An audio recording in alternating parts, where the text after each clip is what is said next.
yeah, I just want to chat with y'all about your journey a little bit, about some of your process, creativity, the world, society, streetwear fashion, us as culture. Um, I guess where I want to start is kind of around Black imagination, right? Angela Davis said that Black style tells the truth about Black imagination. Beth, I'm curious, when you think about imagination and how do you keep it healthy, I guess, in the midst of the world, what's happening, even maybe responsibilities, like, what do you think? Woo, well, that has been challenging during this time. Yeah, I just been, trying to protect my energy and my space, and not in like a selfish way, but I guess in a selfish way, like knowing like I can't watch the news all the time. Yeah. And sometimes you need to just do nothing, and I feel like that's been really hard for me, because I'm finally at the place where I can, I have projects going where I can not be in this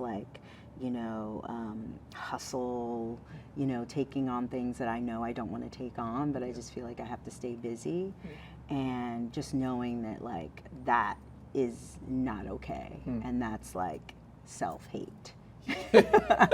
and just being okay with just kind of being still, just being observant. That's how I get my creativity, is just like observing things, people, but it's been also a challenge because I'm used to observing people and being in LA where the only way you're really around people is if you're like out doing something, quote unquote. So getting used to that. So it's also being cool with with changing, and how that how that creativity like works, where it comes from. Yeah, I love what you said about just like sometimes doing nothing, because so it feels like every time you talk to someone or see something, it's like I got to be doing a million and one things to feel like I can be a creative. And it's like, well, how do you replenish if you're always doing something? Like, you kind of have to feel like you're wearing yourself out at some point. Yeah, well, I felt like I got burnt out from that, from always feeling like I had to keep up, and and it was just kind of like I was not inspired by anything. I didn't like anything I was producing. I just was like, what am I doing? I'm just on this hamster wheel, and it's not dope.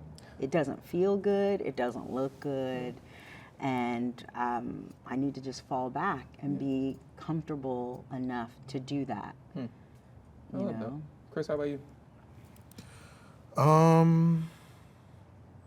think we're different the way we kind of get inspired and the way we kind of unearth our imagination. Where we're similar is looking for it, outside and trying to find it. And yeah, we were in New York just last week, and it was definitely, even though I'll admit I like it here, so Beth wants to move back, but I did see, like, just walking in the streets, you see so many interesting people, things, styles, what have you. So it definitely was very inspiring and jogged a bunch of ideas. So it was definitely cool to be there and see that. And I'm a little spoiled in that for work I do get to travel quite a bit. So whether it's in Paris or Japan for me is like Tokyo is my spot. Like that's where there's some weird connection I have where I find a lot of inspiration when I go to Japan, and they do a really good job as a society and a culture of like giving you both. Like New York is like all the time, right? Tokyo is all the time, but you can go just outside of Tokyo and be in this really peaceful place. So that balance is nice. And then I think we're in a day and age where there's no shortage of media. We're getting overwhelmed with it. And so trying to do a decent job of like curating my feed to the things that are going to inspire me. And then I think Beth kind of put it well too, like she would call it like, protecting her energy, which is absolutely relevant. For me, I'm an only child, so I'm very independent. And so finding my time, finding my space alone, and trying to bring that imagination out from within. How does social media play into y'all's imagination? Does it help? Does it hurt? How does it deal with like the whole kind of healthy aspect of the imagination? Well, I'm not really on social media. I have access to it when I need to for work. Like if we're casting, someone's gonna send me, but for the most part, I'm not on it. And I think a lot of that has to do with, it was a while ago giving me anxiety. I found it really overwhelming. Like there's just too much information.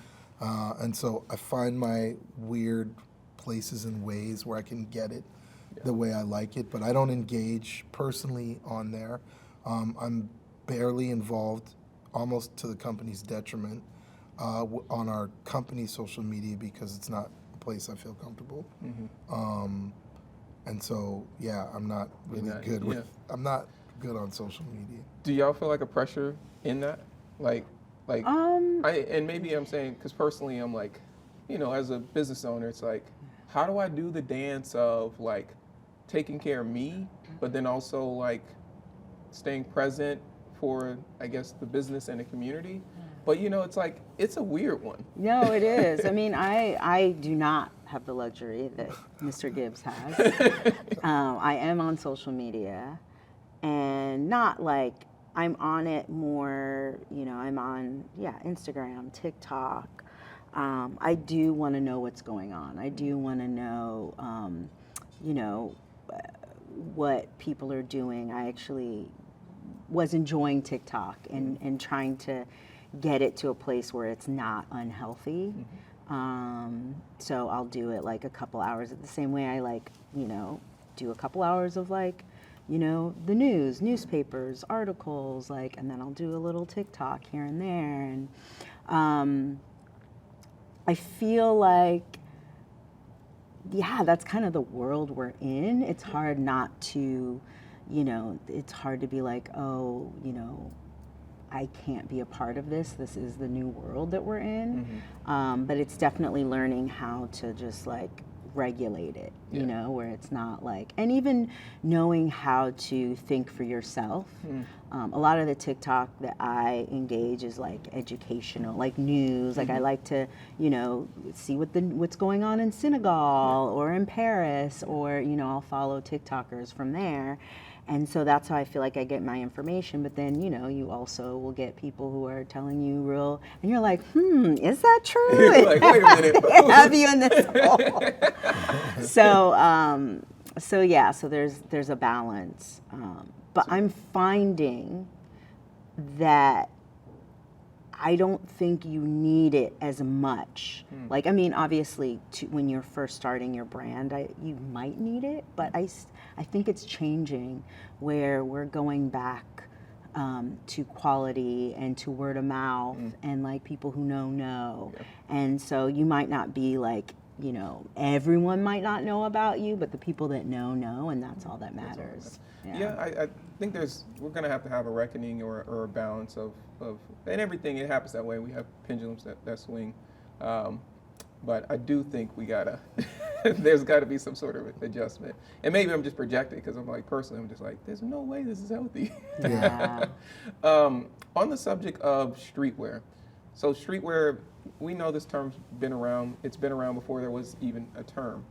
And also, I'd also be clear in saying that it's not like this singular definition, right? It's a multiple. Beth, for you, what's been your journey into the space and as it continues to evolve? Like, how do you feel about it? I feel like I'm an OG in the space for sure. I'm proud of that. I don't think there's like a lot of Black women my age willing to take that title, but I'll take it because You earned it. well, not only did I earn it, but I've always just wanted to be in spaces where I didn't see myself. And so that's where I always strive. Like, I don't, and as I'm learning being a woman in this space, especially in the sneaker world, I'm learning that a lot of us, a lot of women, we have been fed who we should be, what we should look like, how we should think. And so it's very hard to be a woman and tell another woman who they should be, who they should look like, unless they want to, unless I fit that mold. Like, a lot of it has been through this very male lens. And so that's why I want to be in it to, I don't know if I can change it all the way, but just make a little tiny dent. Because I think it's crazy. Yeah. And now that we, there are, some opportunities, I'm like, I'll take that opportunity to be the one woman in the space that's like, you all may not love me, you all may not get me, but I'm here and I'm going to be making moves, and you got to deal with it. Got to deal with it.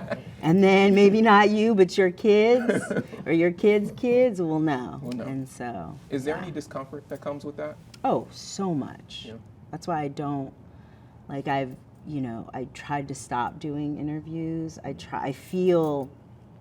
pretty much been a token all my life. I think a lot of us Black people are in these spaces. Like, from my first job, at MTV, I was there because I was a token, And so I've just kind of owned it. It used to make me really sad because I started in it so young. And I was like, damn, I'm just a token. And then I was like, you know what? Fuck that. Yes, I'm a token, and I'm going to make the best of it and use that tokenship the best way I know how, and really have something to say instead of just being bitter or whatever about it. And it's helped me, want to create my own tables because so we don't need tokens. And I think there's this sense that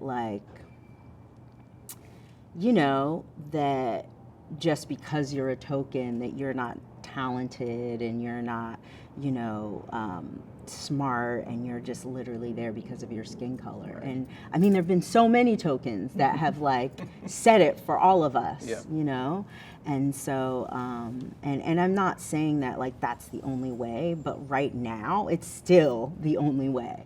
There's not many different lanes. Yeah, there's not a lot of lanes, and in order to create a new one, you need to get in somewhere, And it's a part of just taking it into your own hands. I love that about both of you, is that you've taken a lot of this into your own hands, not waiting for these handouts or opportunities that likely sometimes can feel scarce, but we know there's abundance. But I think the abundance comes from more so what you decide to do versus waiting on someone else to do it. I'm sorry, what were you going to say? No, I was just going to say, for me, it's hard because I am an artist. And, I think a lot of people, even Black people, I think there's this idea that just because you're an artist, you're going to wait and get that artist opportunity. You're just going to be able to paint in your room and all of a sudden someone's going to discover you. And so, I know that, even though no matter how many people and people know you,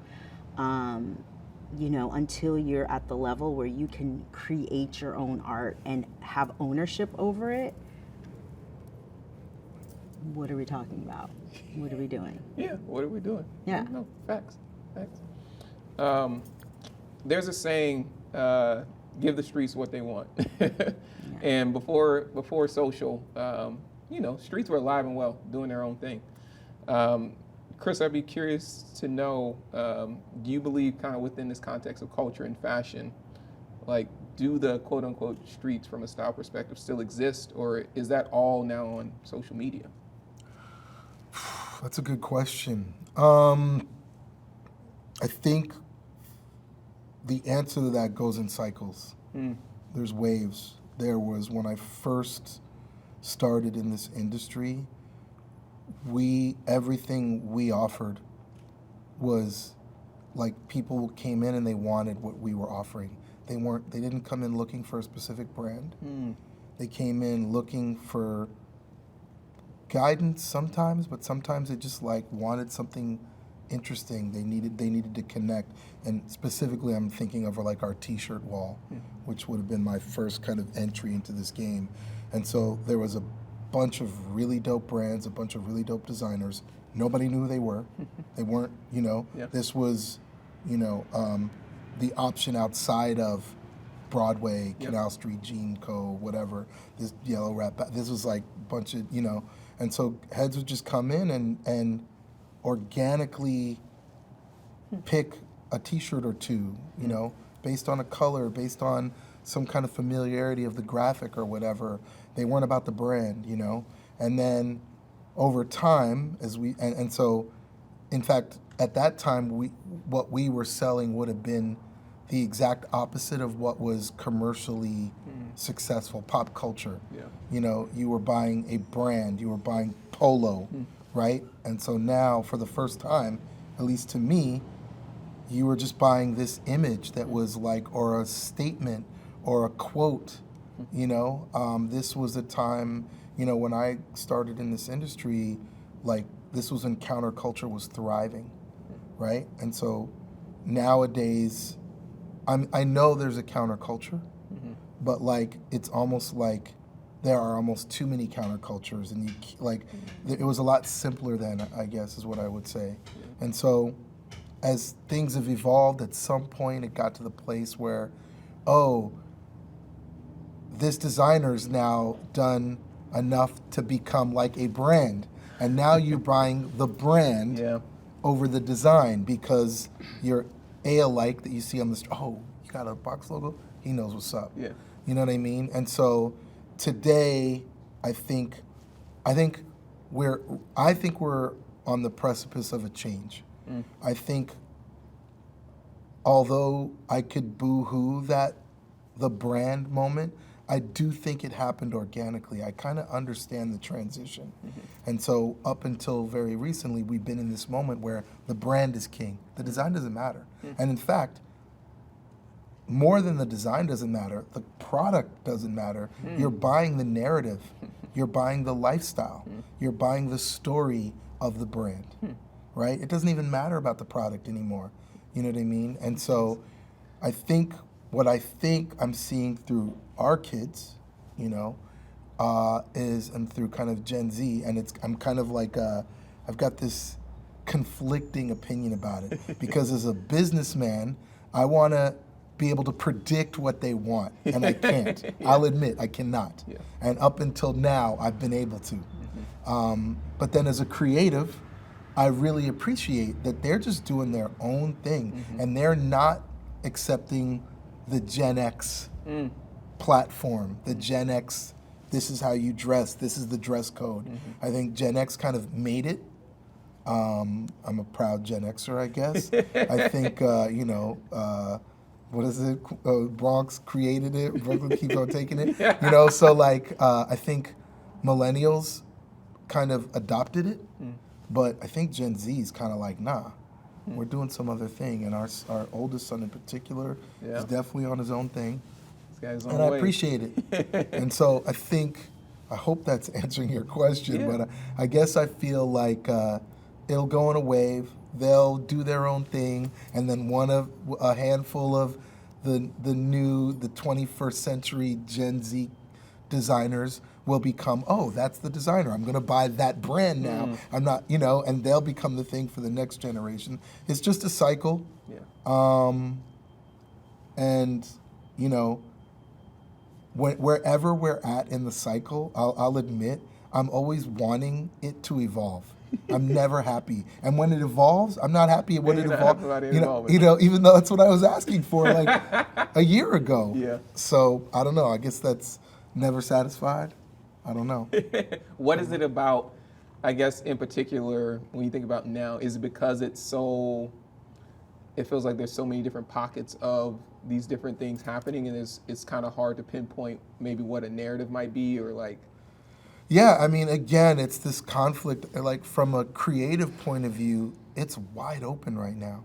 It really is. There are too many. I can't keep up with all the brands. I can't keep up with all the designers, all the styles, all the subgenres. It's wide open. And I guess unlike when I was coming up, there was a counterculture, but it was centered in these big subculture movements. It was hip hop before it became pop, you know? And so you were able to like kind of have a common appreciation with this thing that was deep. Not quite developed, but everybody knew where it was kind of going. Whereas today, I don't know what the subculture, there's so many subcultures, it's like, you know. Or is there any subculture? Yeah, or there, well, I'm sure there's, well, yeah. I don't know if there is. I think there's subcultures, there's not a lot of counterculture, maybe. But Maybe I know those are a little different, I guess. I think with social media and everybody feeling the need to be seen, you lose that counterculture. You're right. Because if everybody, whereas when we were coming up, we didn't want to be seen. Like you were at kind of want to be left alone in your like you were at thing. cool. Yeah. Nobody knew what you did. Nobody knew the people that you knew. Like Yeah. you would go to a cool party and like no one took photos. Like it was weird. it wasn't a thing. Yeah, and it was like, and if you were like too excited to be there, then you shouldn't be there. You know. Whereas now everyone's like, yeah, you know, I was just with this person and that person, and you know, and even like down to like. Just being like a style person, right? Like I remember, like people will, you know, come up to me and be like, oh, that's like a cute outfit. And I'll go up to people and be like, oh, that's cute. You look cute. And you can almost tell like the appreciation isn't there. They're like, like, okay. Oh, you must be like an influencer on that, right? And it so it just loses its like excitement because you know, I didn't necessarily put on this outfit for anyone but myself. And if you appreciate it, cool. Like, oh, wow, you see what I see? Dope. But now it's like, yeah, I know. And so it just loses, like, what is the point then? Yeah, it feels like we're at a societal point where so much is being done for other people versus like, do you even like it? Yeah. Do you even know what you have on? Like, and that's how I read it. I'm like, oh, you don't even know. You're not really a stylish person. You're not really a creative. You're just the recipes pretending are to out be there. one. Yeah.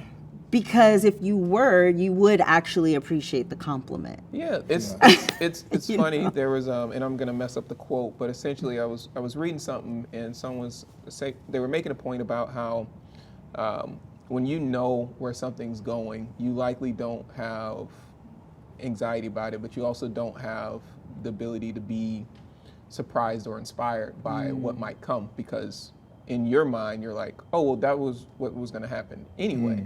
Whereas when you were describing like the t-shirts in the shop, and like you're not telling people what's in there, they're kind of just coming in and they're like discovering it. There's that sense of curiosity, and it's their ability in the moment to decide, I like this, not based on an influencer, a social media post, I just like it.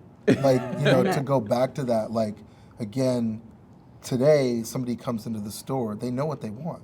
They want this brand. They want not only this brand, this very specific design. You know, there's not much discovery anymore, unfortunately. And we're a store that's built on discovery. Or curiosity. So, exactly. And so, you know, the foundation of the store was finding new up-and-coming designers and giving, you know, so people would come in not with an idea of what they wanted. And a lot of curiosity and a lot of discovery. So maybe that's coming back. We'll see.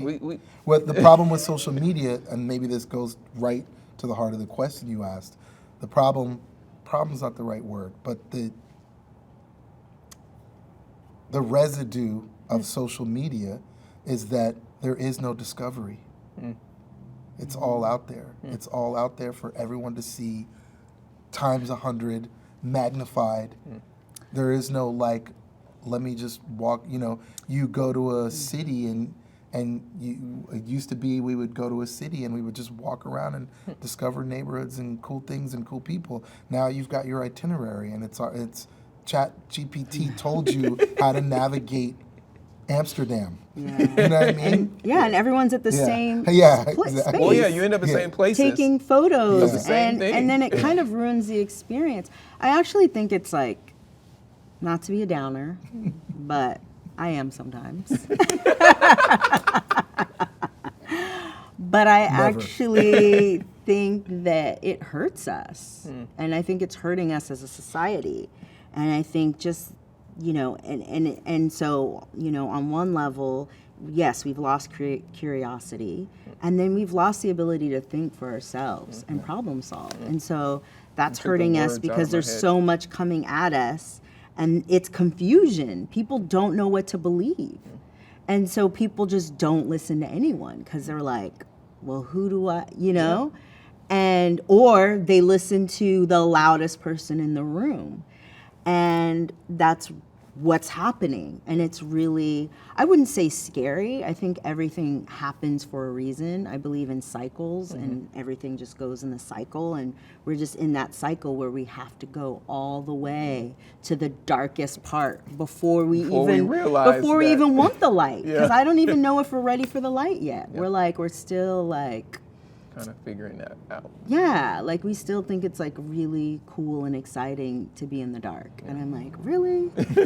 And I'll say, like, I think social media, AI, I think there's a way for these things to be helpful to us. I think what you made a great point of is like, but it can't impact our ability to critically think. It can't impact our ability to problem solve. They should be tools to help us do that, but we shouldn't be overly reliant on our experience and our information purely based on these tools, because these tools could be gone tomorrow. Yeah. You know, like what happens then? Like what? Well, and we still have to navigate. These tools need somebody to work them. Yeah. And so you still need creativity. And I think the optimist side of me, I think this is going to be a good time for actual creative people, because we will be so tired of the same. Like when AI did that song that, like, you know, and I don't even think The Weeknd and Drake were offended, because they were like, this isn't even good. So if y'all are just so excited that you copied our voices to a T, the beats were whack, like, and you know, and Drake's beats aren't crazy. Yeah. And so you're like, this is what AI did? Like, this is what y'all are like feeling yourself off of? And so, and you realize that the people that even created those apps, you know, most of them weren't necessarily people of color. Like, they were the ones building, they were people of color, like, you know, but like the ones that created it were coming from a specific point of view. And so I do think that you can't compare that to what really authentic people, you know, can do. No. Really authentic creativity. Like, there's no comparison. I'm not scared. I don't feel threatened. But what does scare me is this way of thinking where nobody knows how to think for themselves. So even creatively, they can't tell what's good or what's not. Like, they don't know. They're like, oh, yeah, it looks cool because it looks familiar. And we're so brainwashed into, you know, and so everything looks the same, and everyone is into just like basic and this whole quiet luxury, and everybody wants to look like Succession or like a really problematic billionaire, or even worse, wants to be a problematic billionaire.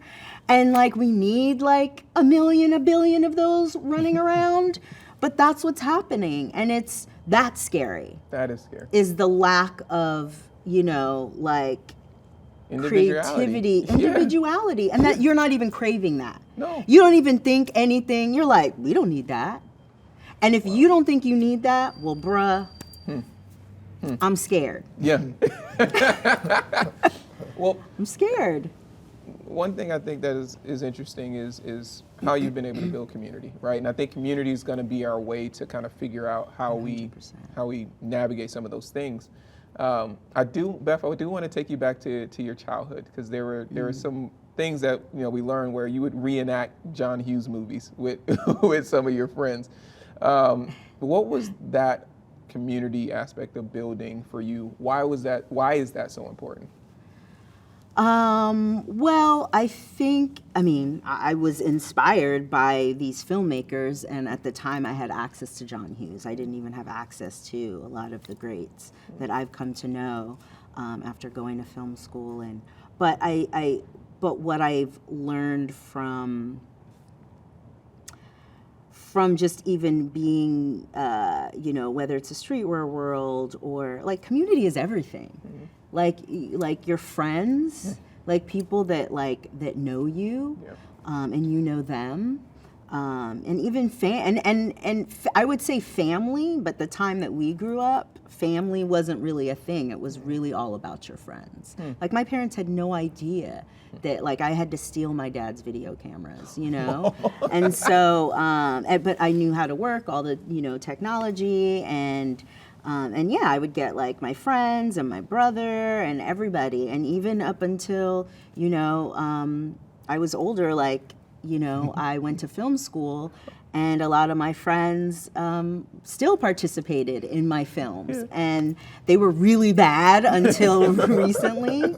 But and even some of them don't even remember. I'm like, remember you were in my first student film? And they're like, really? And I was like, yeah. You don't remember? But anyways, I think community is everything, and that is the only thing that's going to save us. Yeah. I do think that we have to believe in community, and that is the scary part. I think we are so comfortable in this individualistic society, and we really don't think we need anyone, and that worries me, because I would be nothing without my community. And even though my communities have changed as I've grown older, because I moved around a lot. I lived in Hawaii, and then I lived in California, and then New York. And so, but those communities made me who I was, but now I feel like the lack of those communities, people, they don't think they need them, and then they're just made by social media. Yeah, they're just and they're not authentic. And so that is the thing that I think need to be really conscious of. And how do you think we do a better job today of maybe trying to authentically cultivate community? Well, I think we need to value each other. I think that we don't think we need people, I think that we are in a really cold place where everybody feels hurt by everyone, and we're just shutting down, and even when I say I protect my space, I'm protecting my space so I can go back out and then be nice, kind to people, because I don't necessarily think I'm a nice person, but I am kind. And so I have to limit who I'm kind to. I have to limit how much kindness I can give out. So that's why I have to protect my energy. So I do think the key of that is that self-love, is that protecting yourself, so then you can go out and then be really kind to someone else who really needs that, and because we need each other. We do. We really need each other. We need friends, we need relationships, men need women, women need men, no matter how you like to have sex or whatever. It doesn't matter. We all need each other. And so I think as long as we continue to just be kind, if we can, I think that we, but it is hard, because there's just a lot of hurt people hurting people. And so you want to help someone, but if someone is just out for self, then you're and that's how I'm I can't pick necessarily the most talented person anymore. I'm if you're out for self and you're super talented, then good luck. Yeah, you're do your own thing. But, and so it's not even about even the most talented it's just because we all need each other, and that's how you figure out what you're good at anyways. it comes from your community. We can't do it all.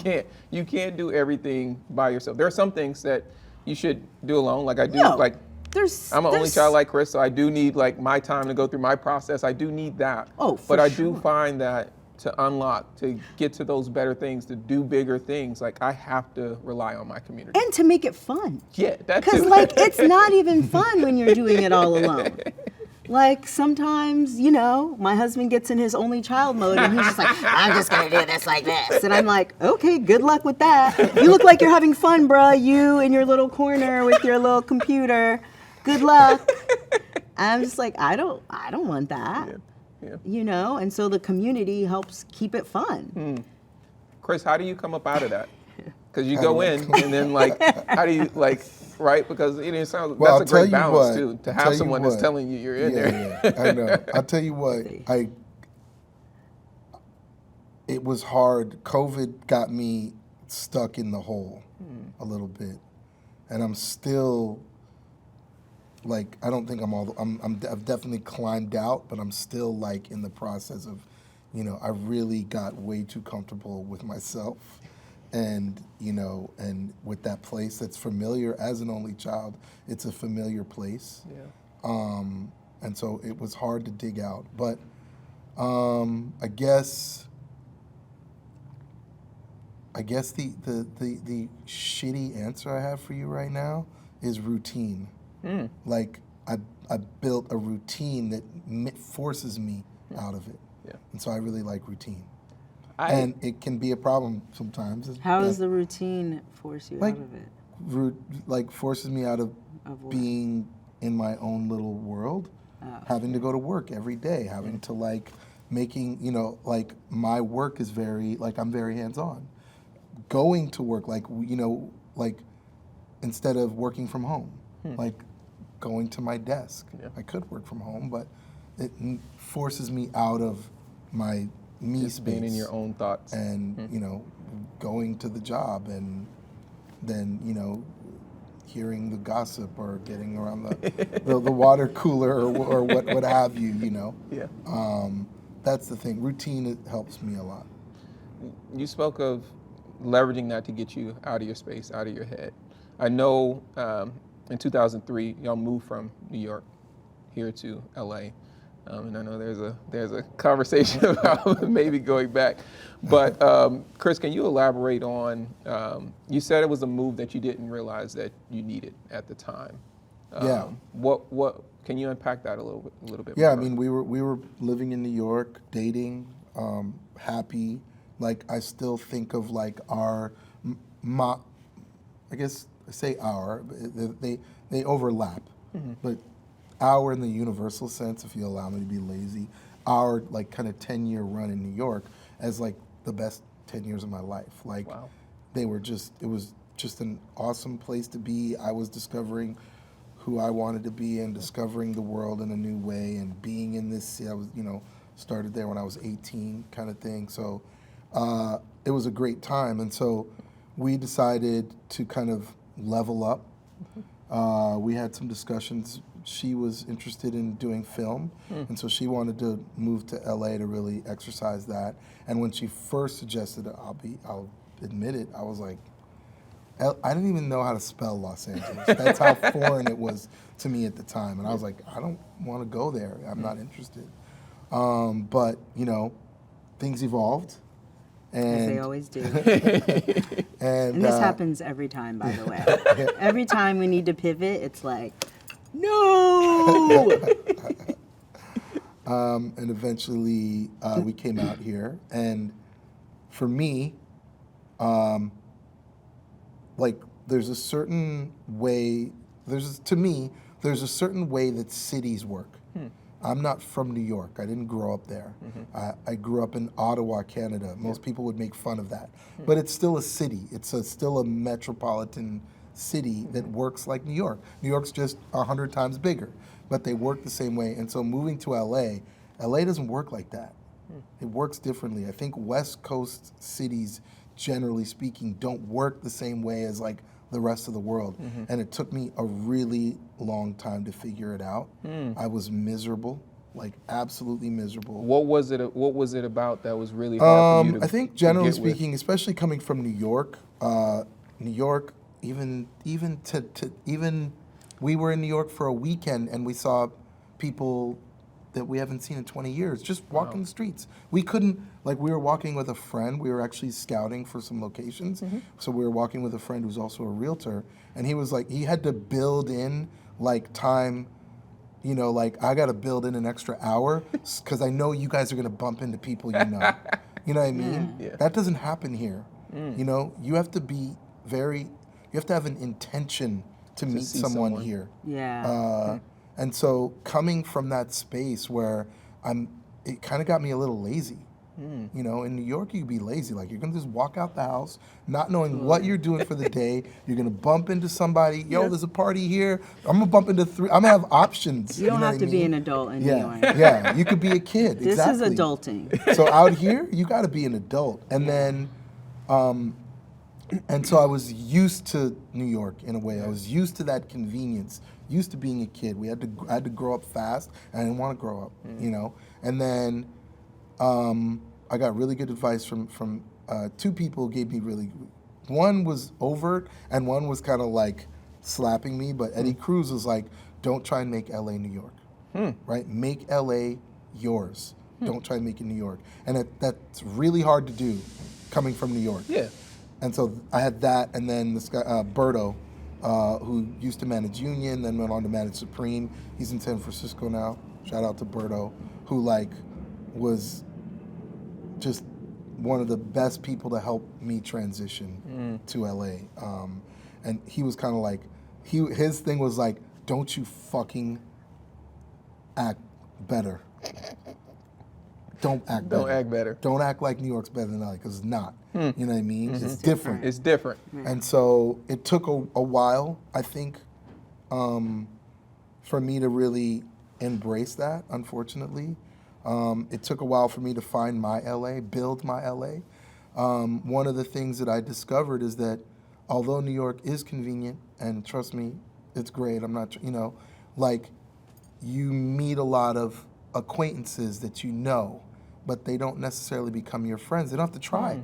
You don't have to try. You're all moving in this the kind same of thing. pockets. Whereas LA, you had to try to make friends, and that effort caused me to make real friends. You know what I mean? Because you had to make the effort. You had to try. You had And to so plan to see is this someone, you had to worth for plan to me get to like together. drive in 2 hours of traffic to go see this motherfucker? Oh, I yeah, guess you it really- is, y'all really you know? friends if you drive in 2 hours, let me you tell know, you. Or not, I'm being silly, but, you know, so appreciating that. And then I think, while that was happening on kind of one track, on a parallel track, I think LA really evolved in the last 20 years since we've been here. It's become way more of a cosmopolitan city, the kind of city I'm more used to. I mean, when we moved here, the food was shitty. Now it's top of the world. Yeah. You know, when we moved here, it was really hard to get around. There's trains now. I mean, it's coming slowly. Uber definitely changed how you navigate. I remember moving here and working at the store, and people would come from New York, and they'd be like, they'd get to the store and they'd be like sweating and they'd be like exhausted and they'd be like, yo, there's no subway here. Like, it took me a while to figure out how to get here. Yeah. I just had to take a cab. It was $100. You know, like, they were like, you know, because New Yorkers don't drive. Yeah, no. You know what I mean? Like, so just, it's evolved. Yeah. I had to kind of embrace a different thing. I had to grow up fast. While at the same time as us just moving here, so new place, new jobs, I had to start from scratch. I literally, I'm not even kidding. I was like at the top, I was at the highest position I could be at Union in New York. I had to start from folding t-shirts all over again out here. Like, no joke. So that was tough. Beth was starting her whole career at the same time. She was pregnant, so we had a kid coming. We got married, so we had, in 1 year, moved to a new city, both of us doing new jobs, kid on the way, like, and, you know, we moved from a place where we knew our peoples. We Yeah, had our you had your we had to support rebuild system. our community. So when to go back to the question you asked about community, we had to rebuild it, or else we would have starved. Yeah. We would have died of starvation had we not rebuilt our community out here. And so it's something we both appreciate and lean into a lot, you know, because without it, I don't know what would happen to us. I mean, that is so much in a pocket of time. Yeah. To move, to have to restart, be pregnant, build community, work on your relationship together. Like, it's like, all of those things are happening all at once. Yeah. Beth, what's going through you as this experience is happening? What do you remember? It was a lot of transition. I went from, working in the music industry, just having a really good job, to just, knowing everybody, to like starting over in LA, which is different too as like a Black woman in LA versus New York. And even though I had went to high school in LA, not in LA, outside of LA, but I knew California, it was different, and we had to start over. It was super humbling, and I don't regret any of it. I think it was really good for both of us. I think it actually made us closer. We had to be our own community first before you can invite other people in. Yeah, and then we had, obviously the other people who became like family to us.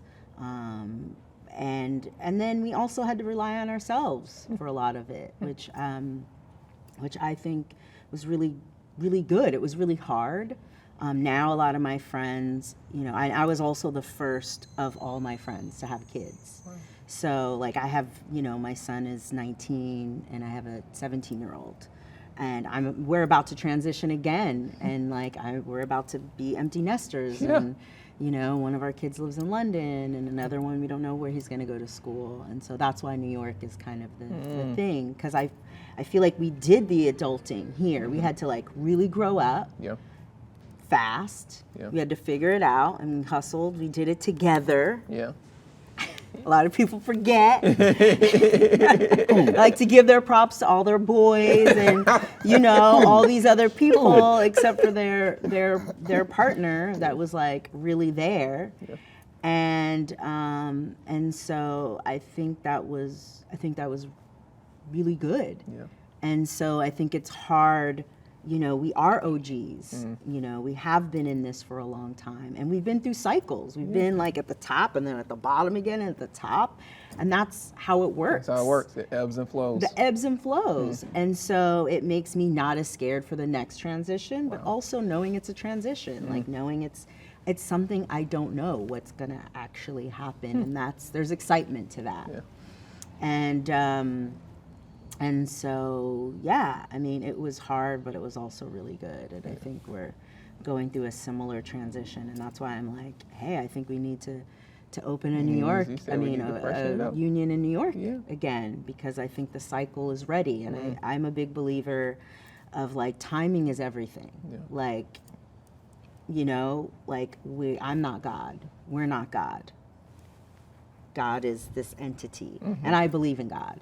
So, and so I just feel like I'm also very just instinctual, and I just, I just feel like you just feel it, and you just know. Yeah. And so I'm going through that, and I'm like, and I'm trying to alert my peoples, my tribe, and I'm getting a similar response that I'm used to.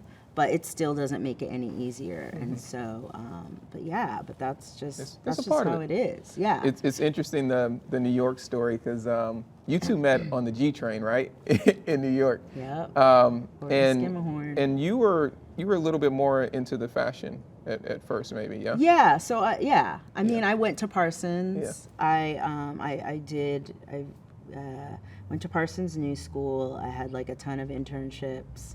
That led to jobs. I freelanced and was assistant stylist for a lot of editors at magazines, and that was a time where it paid really well. And then, but I was in college, so So I worked in music, and then I also, worked at Fat Farm when Fat Farm was like, Yeah. And so, so I've always been into, I think then I would say fashion. Now I'm like into style, because I think fashion is it's a little too like organized and like too many rules for me. I'm not a rule follower, and not in an egotistical way. Yeah. I just don't know how to follow rules. I know how to just follow rules that weren't this. created for you in the first place. Exactly. So it's easier for me to break them, and it's easier for me to just, and so I think it's hard because, it's always been like this, but it's hard to get real respect, especially as a woman who doesn't really like to follow rules, because people like to think, oh, you're ditzy, or you don't know what's going on. And people respect like knowledge coming from an institution, a school, some kind of training, and somehow that makes you a genius. And I'm like, no, you just know how to follow those rules really well. And like, good for you, And so I'll pick and choose. I'll take the information, but I'm not like, it's not indoctrinated in me. I'm like, oh, I know how to do it, and now I'm going to do it this way. And so there's like a freedom to that.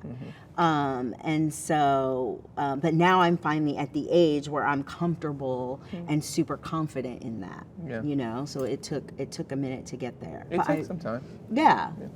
And I forget, I was talking about style. So, and so that's kind of how my style evolved as well. Like, cause I worked, at a magazine, and I stood out because I was Black during that time, being a Black young girl. Like, they were like, who's that? And I remember everybody, in fashion at the time just wore all black. It was like super formulaic. It was like, these are the rules, darling. And I was like, fuck this is whack, and I stood out because of for the same reasons I stand out now. Yeah. Like, I stood out because I was different. I was, and I was just very, unapologetic. Like, people were like, oh, you need to relax your hair, and I was like, I'm not doing all that. And I remember people being like, oh, well, you're probably not going to last very long in this industry. And I'm like, that's fine. I'll go where I need to go. Yeah. And maybe this isn't for me. And so I see the girls now that are like fashion Bible, and they're like, how do we follow the rules? And all the Black girls, and I'm just like, and I don't want to say it's sad, because some people need that. Like, some people really need some like, guidance, hand-holding. but then I think it makes us just not appreciate that authentic just style, and that, and now there's still such a disconnect between fashion and streetwear, even though fashion has completely taken streetwear. Like, they literally would not exist if it wasn't for streetwear. And they call it fashion. And this same Black and brown people that weren't invited to that table still want to be at that fashion table. And you're just like, why? And you're looking at me like I'm crazy, like I don't want to, I'm giving up an opportunity to be at the table. Like, no, I don't want to be at that table. That table is whack, it's old, it needs to be shut down, it needs to just crumble. Real talk. Because no one is free. None of y'all are free. The white people in there aren't free. Nobody is free. It's just a bunch of rules for what? For somebody to make money.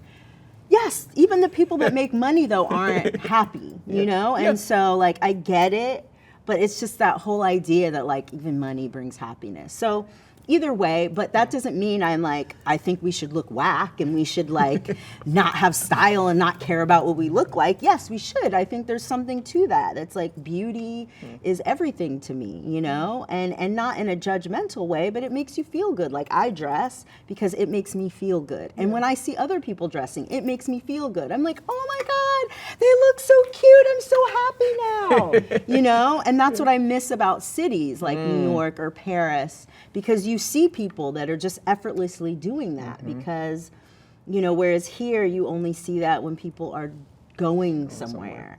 And so it kind of loses that. And so that's why I'm just like, oh, it's time for me to go.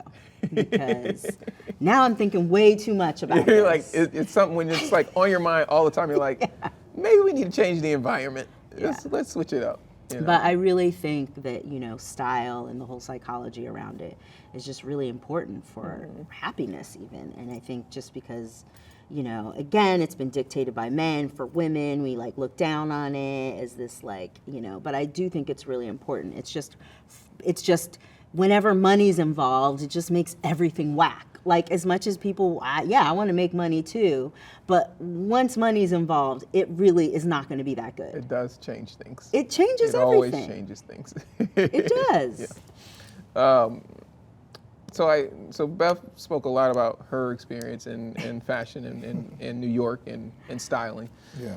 And Chris, you came along that journey a little bit later, but you also spoke earlier on about how Japan has been kind of this energetic space where you feel inspired and you discover and you really come alive. Can you take us into your journey into there and like what happens when you're there? Like, I guess, you know, I really appreciate the outsider perspective. I guess that's where I would kind of start. Coming from Canada, where I didn't have immediate access to like America, New York, LA, fashion, especially growing up, that just wasn't something that I had direct access to. Made me like thirsty for it, hunger for it more, and appreciate it more. And so when I did gain access to it, it was a little more special for me. It was something I kind of like, I had studied from afar, you know? And so it's something that I just appreciated more. And I think Japan kind of has a similar story for the Japanese in that like they're really big into like American culture, right? Yeah. They have a kind of, I was going to say Spanglish. I don't know, the Japanese version of Spanglish, but whatever. They have this term there called amakaji, which is American casual. Okay. Like they really like American casual apparel. But when they start building it, there are certain Japanese tropes, cultural things that they like to do differently. And so there's an attention to detail because of their culture, because of their privilege, when they kind of look at like a T-shirt that we don't have. We're like, the T-shirt, you screen print it on, it could be crooked, who cares? It's just like, you know, throw it on, you know, they're like, no, like it has to be a certain way, and they studied the perfect T-shirt from the 50s, and they remake it the single stitch on the neckline, and, you know, and so I guess I really appreciate the attention to detail, the quality, the, you know, it's hailed this thing. I grew up like it's a hoodie, and who cares?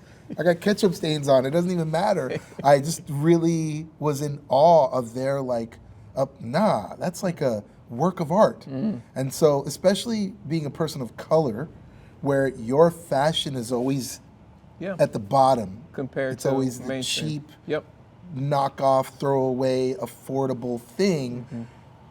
They took our thing and made it the best thing ever. You go, so when I first went to Japan, nowadays, this is the norm.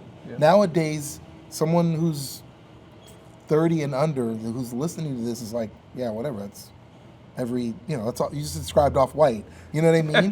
But like, back then, I'm used to going to a store and like, all the T-shirts are as close as they can get, and you gotta leaf through them, and it's on a shitty hanger, you know what I mean? And so when I went to Japan and I saw like, oh no, like there's that same, you know, T-shirt we're selling at Union, but it's crammed in a, you know, how many can we get on one rack?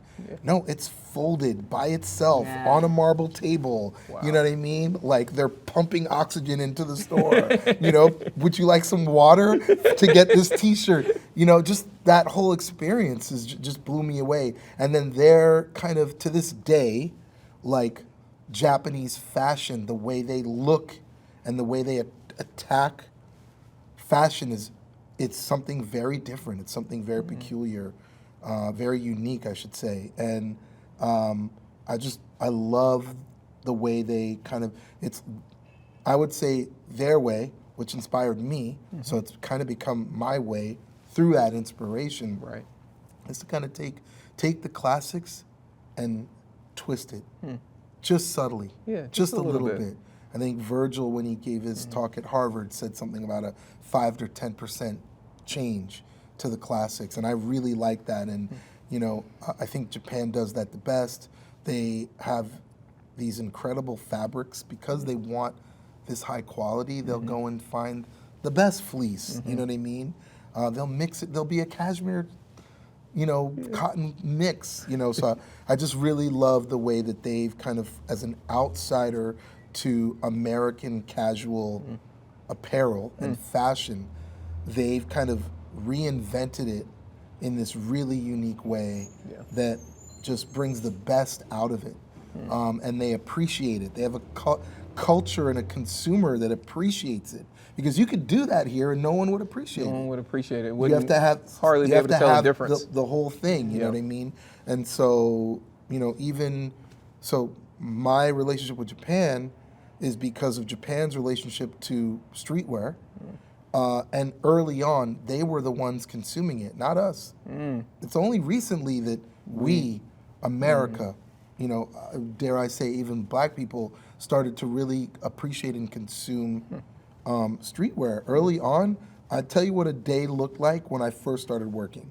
I'd go in, I'd have my book, maybe the Unseen Hand or something on, you know, conspiracy, and I'd open the door, I'd sit in here, and I'd read my book, and I'd read my book for like 3 hours, and no one would come in. Wow. Then maybe someone would walk in, maybe a tourist from Germany or something, and they'd buy a T-shirt and walk out and open up my book. 2 more hours. And just, you know, I'd straighten up the rack. I'd make sure the store, you know, read my book, and then 5 o'clock comes, and a Japanese kid comes in and he buys half the store out, and during the day, the ratio of Japanese, like either tourists or kids that were living in New York, but students, would be like 70% was Japanese. If you think about like just Supreme and kind of their run, there was a point in time, let's rewind 10 years ago, because things have obviously changed now, where they have 1 store in New York, and they have 10 stores in Japan, right? There's still more stores in Japan now than anywhere else in the world for Supreme, right? 90% of the goods that they were made were being shipped to their 10 doors in Japan, and 90% of the goods that they're selling out of the New York store are being bought by Japanese tourists and students. So it's evolved, but I say all that, I bring that up just to say they really appreciate it. They have a market for this stuff. Most brands, even to this day, have a strong following in Japan that without it, they might not survive. Wow. So sorry, I went on my little tangent. No, it was beautiful. Like you were really inspired by it. And then the fact that all that can live, just their appreciation for other cultures, their culture, the way they kind of move, the way they, I just love it there. I love going there. I'm actually my wife and I are making our first trip to Japan. I got a list. I'm get you the list. Yeah. Like I want to go there. Like I will be asking for that list. Anyhow, I wanted to read you both a quote from Howard Thurman, and it says, "Life under oppression provided no excuses for us avoiding a path of courageous, creative integrity." And I think we have to add in capitalism to that oppression. But how do you fight for your creative intentionality when you may be partnering with different brands and things, and they may want parts of you, but not all of you, in both aspects of you? How do you fight for that? It's a challenge because I'm a fighter. And so I always have to be like, how much am I going to reveal without being, what was that character on Dave Chappelle? when keeping it real when goes keeping it wrong. real goes wrong. I'm like, how can I not be that, right? Because I could easily. But so there definitely is there's a dance, but I think for me, and I can't speak, but for me, I think there's always like an ultimate, like I think there's kind of sacrifices to everything. So I believe that, nothing comes without a sacrifice. Yeah. So even though I know I'm only here because I'm a Black woman that speaks out about being a Black woman, that's literally the only reason why I have this deal. I'm fine with that because I actually am going to do something about that. And I know that, and I'm keeping that in mind. Yeah. And I'm not going to be like, oh, but like I need to, obviously the goal is to be an artist, but I know I'm not free yet. And so I think, a lot of us just have this idea because we feel remotely free and you're like, oh, I'm getting these checks and like, but it's like, you're not free. This isn't yours. You don't own this. And you still have to sell it. And for me, I'm always put in these positions because I am not a typical Black woman. And I'm not saying that any of us are, but I've just never been. So I think people are always shocked at like, how'd you get this and how'd you do that? And, I'm not an athlete and I'm not, I'm just me. Yeah. And especially, and I'm not like, I'm just me. Yeah. I'm not like super hot. I'm not overly sexualized. I don't do that to myself. Not that I don't want to be sexy. Not that anything's wrong with people that don't. That's just not me, or people that do, I should say. So I realize the challenges, and so it just makes me, I don't want to say grateful, like I'm, this just happy Negro to be there. But I am grateful for the opportunity because the opportunity is rare no matter who you are. Like I'm grateful to be there. So I guess, the answer is that I just know what the end goal is, and I have an end goal. So whatever I have to do now to get there is cool, and so I'm never going to be performative because I don't know how to be performative. Like that's just not, I'm always going to be authentic. And so that's why some people, I might do stuff that people won't get. And they'll be like, that's not me. And I'm like, that wasn't for you. And if it was, you would be like, that's me. And so that's how I stay in this space, is knowing like, well, I'm just always going to be me. And I'm not going to pretend to be, anyone I'm not. Right. So if you want to take away the contract. That's what it is. That's what it is. But I think more of us need to hear that. Like, we need to know, like, just be yourself. You don't need to shape shift and do all these things. Like yes, be collaborative, but don't, have integrity. And this has been coming up a lot, is code switching and how, Black people, we think that's our superpower.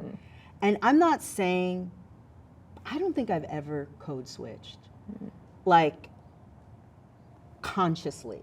I'm not saying that I don't, all of a sudden, I think it's unconscious for most of us. I will say that.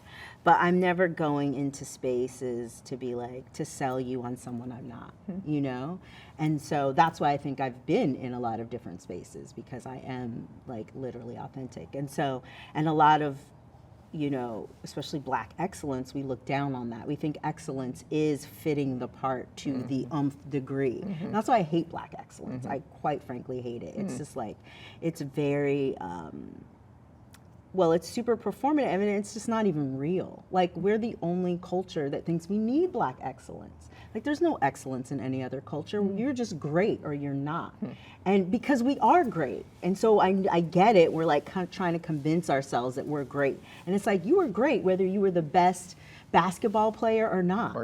Like what Michael Jordan did, what Serena Williams has done, like what all of the Black excellence have done, they were just great people, right? And so I just think it makes us like want to, and also teach our kids to be to fit in this box. And so when we get there, we become really miserable, like, and we end up losing it, like Tiger Woods or whatever, because you're teaching, you know, these other young Black youth that, like, they can't be themselves in order to be excellent. And so I'm like, I'm sorry, I'm excellent. Yeah, we gotta be able to be. You gotta be able to make mistakes. We gotta be able to speak the way that we want to speak, and say how we want to say, and dress how we want to dress, wear our hair how we want to wear our hair. Like, otherwise, you get to this place, right, and then you're like, who am I? Yeah, What and am most I? of us don't know who we are. So then we get to those places, and then that's how we sell out, because we didn't know who we were to begin with. You're like, why am I even doing this? I thought I was doing it because I'm Black, but now I don't even know, so I'm just gonna be out for and then we become real greedy ass motherfuckers, and we only do harm to each other because we still think we're better than. And so you're like, oh, and you know what I mean? And it just creates these like monsters. So I just think Black excellence is like the devil. We gotta be us, Yeah. like excellent as ourselves. As ourselves, you know, and we are going to be the best. And I mean, quite frankly, people, especially Black people who are authentically themselves, are excellent. Like, they're not excellent because they code switched. I don't know people who have been, I mean, except maybe in corporations, but then you're just high on the corporate ladder and you made a lot of money, and like nobody knows who you are anyway. They know the corporation. Yeah. Yeah. That's one we could go on for forever. I hate it. But I want to write a book about it. Another book. Another book. I like this. We got Cal Maddox got a book. Now He you has got a book? book. No, but I want to do it on like just the history of like racism between Black people, like just all the stuff we don't talk about. And we just are like, let's get the bag. Yeah. On that topic, I would say, or maybe parallel, is I think both of you do a great job of looking for Black and brown businesses to bring into as you're rising. Like I see that intentionality. And in April of 22, Bephie in particular, you directed this beautiful film, and it was called The Future Is Now. It was a part of that project you did with Nike. Thank you. Why is empowering Black businesses so important to you two? And I know it might be an obvious question, but you don't have to. So I guess, why do you do it? I think I could speak for both. I don't often try and speak for Beth, but I think I can today on this one answer. You can try. No. Early on in our careers, we were given agency to be our true selves. And I think I've always strived to retain that, to be that. And then when I got in a place where I could lead, offer that to others. Mm-hmm. Like, we were really blessed. We came in this industry in a really beautiful time, in an early time, and in a place where we were allowed to be us. And I think when I think of like the early part of this industry, it's evolved and it's morphed, and capitalism has touched it for sure. But early on, by default, it was for the outsiders, right? This was like an industry that was born out of like, again, counterculture, revolting outsider perspective. Yep. And Rebellion. so that outsider perspective, by default, was Black, brown, marginalized communities. Like, whoever wasn't getting accepted, you can come here and you can do your thing. And there wasn't an industry about it yet. And there wasn't a business about it. It was a community before anything. Yeah. It was just a bunch of people who were accepting of each other, who weren't getting accepted on the outside, doing their thing, DJing, throwing parties, making screen printed t-shirts, whatever it was, you know what I mean? And so we were early on in our careers, I wouldn't even have called it a career back then. It was a job, but like given access to it, we were part of it, we helped build it, we were given the agency to be our authentic selves, in a way that I always want that to exist, because that was such a beautiful thing. That is this industry at the foundation of it, and I don't want to forget that. And yes, now it makes $1 bazillion for everybody, and I understand that too, and that's important too. You know what I mean? Buying power is important. But I think early on, that was just the default of where we came, of the industry. We were given access at an early age to that. And so I want to continue that and continue to offer that and continue to be that. Like inevitably, like, you know, that's, I'm Black. I care about Black issues, you know, and I've told like, you know, for example, you know, around the George Floyd issues, and we dug even deeper into that as the world did, and now we took advantage of that, not advantage in a bad way, but, you know, we really leaned into that more. But at one point I pulled my staff and I was like, look, because my staff's not all Black. There's a lot of Black, but it's not all Black. Hey, this is what's important to me. And so this is what I'm doing. But I care about what's important to you too. You care about animals' rights? Let's do something. Like, pitch me on it. It doesn't need to be all me all the time. Again, trying to share with them, like, what's important to you? Let's do it. You know what I mean? Let's get involved with it. Let's get behind it. Yeah. You know? Yeah. Sorry, I know you wanted to say something. No, don't apologize. No, I feel like... I'm Canadian, I can't help it. I feel like, yeah, I Did agree. I think okay? Yes, you did. And it just brought me to this answer, which is, I think community is the Blackest thing you could be. And I think I realized that. I didn't grow up in a Black community. Like, I lived in Hawaii, my dad was in the military, and he's from Harlem, and he moved us out of it and thought he was bettering us, right? And so, but, you know, our communities were everything, you know? If you were a single mom, you would open up a beauty shop, and we helped each other. And we normally did it by businesses. And I don't think it's just a Black thing. I think communities are everywhere, especially in, like, they would call them underdeveloped countries. But, you know, most of us we're not workers. We're community-based. We're like, you're good at this, we're gonna support this. You're good at that, like the doctor and the lawyer, and everybody needs that in their community, right? And so we, unfortunately, as Black people, haven't really been able to develop those in our community. Like, we don't have the doctor anymore, or even the lawyer. And so it has been around, like, retail, selling, you know, clothes, other people's things. And so that is what separates us from everything, and that's what's helped us survive. And I think we've forgotten that, because now we all want to be, you know, billionaires. We all want to be Elon Musk or whatever. As problematic as that is, we wouldn't be anywhere if it wasn't for our community. Like, period. And so that's why I only want to work and help build other communities. Like, that's the legacy. Obviously, my family is a part of it. But, like, you know, that's everything. Like, there's no just me, just helping myself. Like, what is that? Like, that's not happiness. That's not anything.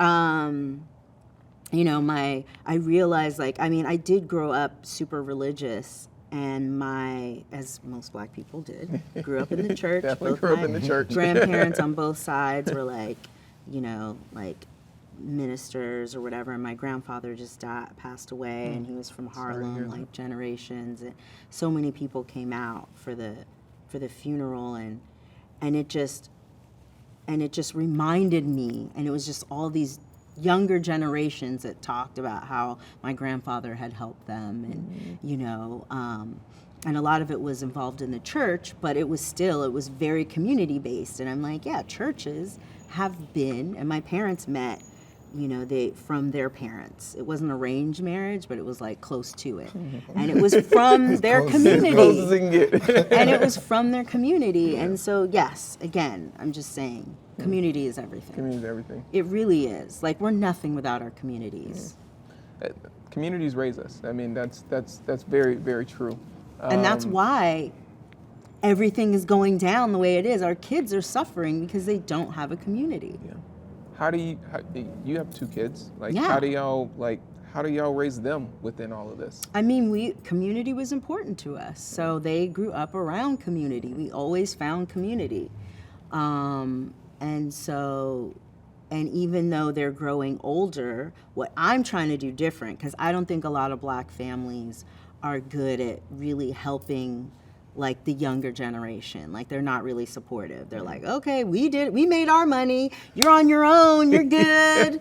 You know, and I'm like, really like, you know, not to say Chris is like this, but I'm like, we need to, and I'm not trying Chris to is create like- crutches for them, but I'm like, this we're building for our kids, our kids, for their friends. I'm just like, I want to bring in people that I know and love. And so, so this is just, you know, we've just been around it, and they've benefited from it as well. Like, they're still friends with kids that they went to preschool with, you know, because they were our community. They weren't just a preschool. Yeah. You know, Yeah, and we were also so- really fortunate to grow up, to be in LA and have that. I don't know if that still exists here. I think it's like everything feels just super corporate, and especially if you have kids, it's like the preschool my kids went to, I don't know if it exists anymore. And I think that's sad. And so that's why I'm like, dude, we got to make this money. We got to build things that create this other type of community. And I think, you know, that's where just like the telling stories on this bigger level comes in. Comes into play. Yeah. Chris, were you gonna add something? Sorry. No, it's for with our kids, like, you know, it's always been really important, you know, like Solomon today is starting an internship with his best That's friend our from oldest school. With his best friends from school's dad's studio, you know. Our younger son is in Florida right now training with his uncle. Wow. You know, he's a footballer, so Yeah. Yeah. you know. But Yeah, community is everything. I'm serious. If y'all don't get a community, I feel sad for you. You're like, it's Because not- I've it's not said it happening. before on other Yeah. talks, and people are like, community, like, pfft, girl, you old school. I'm like, call me old school, but I'm good. I'm worried about you though. Yeah. Because like, seriously, like if we're just this whole out for self is like, it's dangerous. It's like you're cutting off your lifeline. It's been documented where it ends. Like, you know how it ends. But yet we're still doing it. Yeah. We're still like, I recently gave a talk to some elementary kids, and one of them asked how do they get into the store, you know, whatever. And although that was an elementary question, I get asked that a lot by, you know, adults too. Like, how do you start a brand? How do you get into the store? You know, and although it sounds like we're just going on and on about community, like, yo, when I look at the brands that we have and that they've been successful, it started with a group of people that believed in each other and started making a product, a commodity for each other, and grew all of it. And so when I get sent lookbooks, you know, I already said in the beginning of this interview, the product isn't as relevant anymore. You know, it's about the narrative and it's about the story. And community is tied really closely to that. And so when I get sent these lookbooks and it's like, it looks white background, whatever, I'm like, it could be the dopest shirt on the planet. Like, you're not telling your story. And so it misses me. Yeah. I could miss dope ass brands because you gave me this static shot. You know, you're trying to sell to me, and I need to, you know, feel it.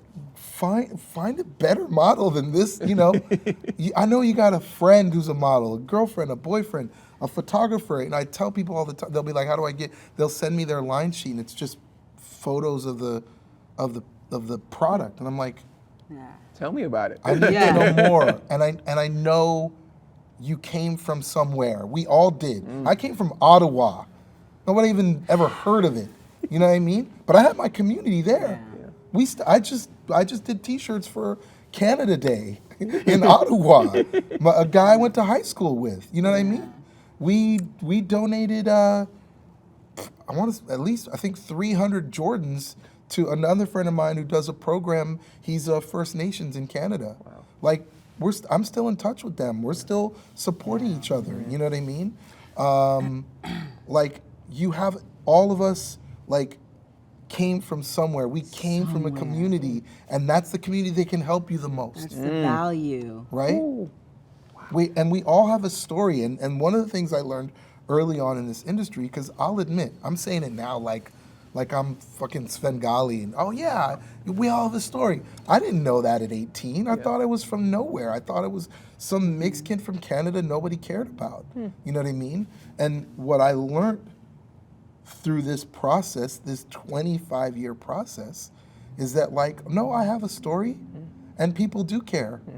And they relate, and there's something in my past, and there's some way that I grew up in some community that I was a part of that relates some way, in a familiar way to somebody else. And the designs that I try to do, or that whatever emotion I try to elicit in what I'm making, they're gonna, they're there. Yeah, it's they're there. gonna feel it. They're gonna resonate with it. And so just tell your story. You know, Wow. It's not about the product. It's really about your story, and that's where, 100%. as Black people, as marginalized communities, that's why this industry has served us so well. That's We your got the stories. superpower. We might not have the money. We might not have the access to the to the wheels of industry, the gears of industry. We have the stories, and that's why this industry has been more prolific in supporting Black communities in particular, and other marginalized communities, because it's the story. And how do you tell the story? Music industry is a parallel to that. Music industry first. You know what I mean? We got stories. We know? we literally have the stories. Yeah. We're the best storytellers. Yeah. I mean, even though, but I mean, and I think that's the authenticity of like knowing who you are and caring to know who you are, and knowing, why you being different and not looking like everyone else and having the same, fill in the blank,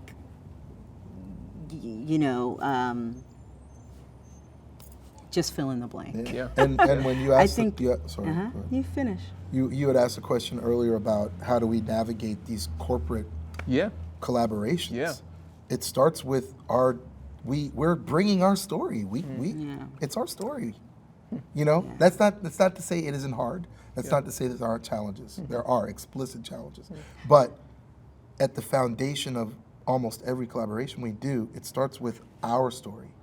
And the story doesn't have to be tragic. I just want to say Yeah, that. and because I do rooted think- in like No, these, I'm not saying that, but when we reference like the music industry, which I worked in the music Got it, industry yeah. too, and it just becomes the same, like, oh, I'm from the hood, I sold mad drugs, I've been shot X amount of times. I'm from the It's happy like, raps generation, I'm yeah, all happy but raps. the Happy thing raps. is your story I never fit into any. I worked in the music industry, and they were like, nobody got who I was, like a big question mark. But I found my community through that. Like I became friends with, like people who were also weird and different and didn't fit into a box. And we kind The of came outsiders. together and we saw each other. And so it's just like whoever you are, you will find your tribe. But if you are camouflaged as someone you're not, then you will be forever in a tribe that you're like, what the fuck am I doing here? And you there's- won't be happy, and you won't have a story to tell in any career path that you have, and you will only be a worker. And you've got to stick together. You will It reminds only be me a of a worker. parallel in Japan. This might be off color a little bit. I'm sorry, but whatever. I think it's widely understood that the Yakuza has a gangster mob syndicate, and Japanese mob syndicate has a pretty strong foothold in certain industries in Japan. And one of the things I learned is that, that was formed by they were outsiders first. They weren't allowed. right? I think Yakuza was heavily Korean early on, and there's still a heavy contingency of Koreans because Koreans were outsiders in Japan. They weren't accepted, you know? And so, you know, somebody told me a story that basically there's a leather shoes that get imported to Japan have a really high tax. How come? Right? The foundation of that is basically early on, the caste system in Japan, handling dead skin was the lowest caste. And so the syndicates went and got all the undesirables, the lowest caste, and formed together and became their own community. Wow. And started imposing their will. I mean, this happens to be through, you know, organized crime, but there's another part to that, which is like, and over time created these places where there were strict laws to import leather because it was competing against this caste. Right. You know what I mean? Not laws, but strict duties and taxes. And so, you know, we can band together, all us outsiders, form our own communities, stick together, and be stronger together. Yeah. Yeah, this was beautiful. Like, I usually ask a question about advice at the end, but I feel like this whole time y'all have been giving so many good gems. It made the point, the question elders. pointless. Are we the elders of We're this the podcast? ones, we're the like, the old I feel like an elder, and I'm proud of it. Like, Yeah. I'm not even mad. Yeah. I'm not. This is so dope. Thank y'all so Thank much you for for having like, us. sitting and sharing and taking the time. Like, this was a beautiful interview. Yeah. Truly. Thank you for having Of us. course.